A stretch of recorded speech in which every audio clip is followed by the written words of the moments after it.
কৰ্মৰত অৱস্থাত মৃত্যু হোৱা কৰ্মচাৰীক উপযুক্ত ক্ষতিপূৰণ আৰু পৰিয়ালৰ যোগ্য ব্যক্তিক সংস্থাপন আমাৰ 1 নম্বৰ দাবী।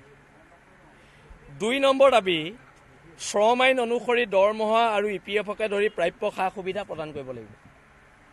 আমাৰ 3 নম্বৰ দাবী যোগ্যতা অনুসৰি অসমীয়া যুৱক যুৱতীক 100% নিযুক্তি।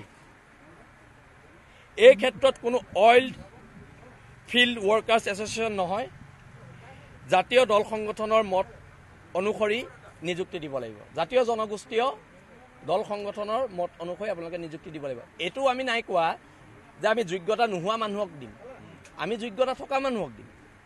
এতিয়া আমাৰ হাজাৰ হাজাৰ ল'ৰা ITI পঢ়ি বেকাৰ ঘৰত পৰি আছে, সেই ল'ৰাখিনিক আপোনালোকে দিব লাগিব সংস্থাপন। বছৰি CSR শিতানত শিৱসাগৰ তথা ৰিগ অঞ্চলত থকা বিশেষ সামাজিক দায়বদ্ধতাৰ কাম কৰিব লাগিব। আপোনালোকে 2% আপোনালোকৰ যিটো লাভ হয় আপোনালোকে তাৰ পৰা 2% CSR ফাণ্ডত দিব লাগে, কিন্তু আপোনালোকে দিয়া নাই। একদম স্পষ্ট কথা নাই দিয়া। আপোনালোকে সেই 2%ত আপোনালোকে প্ৰত্যেক বছৰে 3খনকৈ স্কুল বনাওকচোন, চৰকাৰী স্কুলবিলাক অলপ মডিফিকেশ্যন কৰক। আপোনালোকে সেইখিনি কৰক। 3খনকৈ স্কুল আমাক সেইটো ডাটা দিব লাগিব যে আমি কৰিছোঁ, হয়নে নহয়? CSR ফাণ্ডটো আপোনালোকে প্ৰকৃত অৰ্থত ব্যৱহাৰ কৰক।